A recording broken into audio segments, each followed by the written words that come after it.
ನೋಡೋದಾದ್ರೆ ತುಲಾ ರಾಶಿಯವರಿಗೆ ಹೇಗಿರುತ್ತೆ?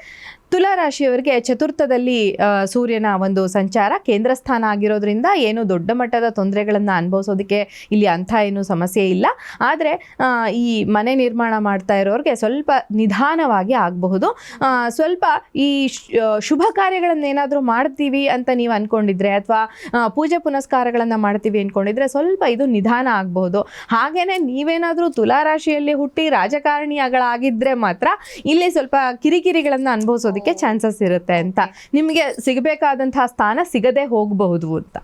ತುಲಾ ರಾಶಿಯವರಿಗೆ ಸೊ ರೆಮಿಡಿ ಏನ್ ಮಾಡಬೇಕು? ತುಲಾ ರಾಶಿಯವರು ಈ ಪೊಸಿಷನ್ಗೋಸ್ಕರ ಮಾಡ್ತಾ ಇರೋದ್ರಿಂದ, ಪೊಸಿಷನ್ ಸಿಗಬೇಕು, ನಮಗೆ ಸ್ಥಾನಮಾನ ಸಿಗಬೇಕಾಗಿರೋದ್ರಿಂದ ನಾವಿಲ್ಲಿ ಸನ್ ಸ್ಟೋನ್ನ ಯೂಸ್ ಮಾಡಬಹುದು. ಸೂರ್ಯ ನಮಸ್ಕಾರದ ಜೊತೆಗೆ ಸನ್ ಸ್ಟೋನ್ನ ಹಾಕೋದ್ರಿಂದ, ಹಾಗೆಯೇ ಲಕ್ಷ್ಮಿಯ ಆರಾಧನೆಯನ್ನು ಮಾಡ್ಕೊಳ್ಳೋದು ಕೂಡ ತುಲಾ ರಾಶಿಯವರಿಗೆ ತುಂಬ ಶುಭ ಫಲಗಳನ್ನು ತಂದುಕೊಡುತ್ತೆ. ಅಂದ್ರೆ ಅಧಿಕಾರ ಬೇಕಿದ್ರೆ ಸನ್ ಸ್ಟೋನ್ ಹಾಕಬೇಕು. ಹೌದು ಹೌದು, ನಿಮಗೆ ಅಧಿಕಾರ ಬೇಕು, ಸ್ಥಾನಮಾನ ಬೇಕು, ಗೌರ್ಮೆಂಟ್ ಜಾಬ್ ಬೇಕು ಅನ್ನೋರು ಕೂಡ ಹಾಕ್ಬೋದು.